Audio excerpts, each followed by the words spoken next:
এই ছিল রান্না করবা এখন? হ্যাঁ, রান্না হবে দুপুরে। কারণ পরিষ্কার করে কারণ দুপুরের আয়োজনটা তো একটু বেশি, এটা তো গ্যাসে রান্না করে কুলাতে পারবে না। বাবু এই চুলাটা কিন্তু আমি নিজে হ্যাঁ পপি, তুমি এই চুলাটা বানিয়েছো?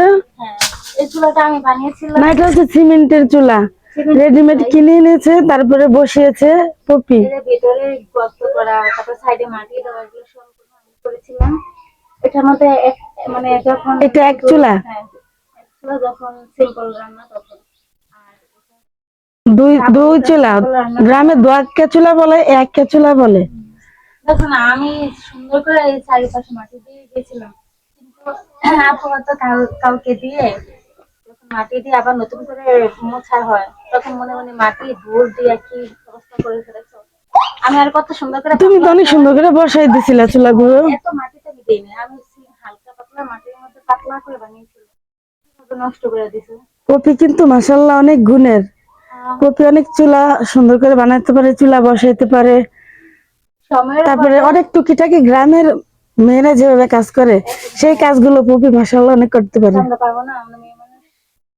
আমি আবার ততটা পারি না, আমি চুলা বসাইতে পারি না। একবার চেষ্টা করেছিলাম, তারপরে চেষ্টাও করো না, যেদিন পারবা। আমি এই ধরনের চুলা টুলা বসাইতে পারি না, আর তেমন যে লাকড়ি খড়ির কাজও পারি না। আর এসব ধরনের কাজ পপি মাশাআল্লাহ অনেক পারে। ও এই লাকড়ি গোছানো সবকিছু, এগুলো তো সময় থাকতো তাহলে চুলাটা ভেঙে আবার নতুন করে বসিয়ে দিয়ে যেত। সময় নাই, মাটি বস্তা ভরা আছে, সময় নাই।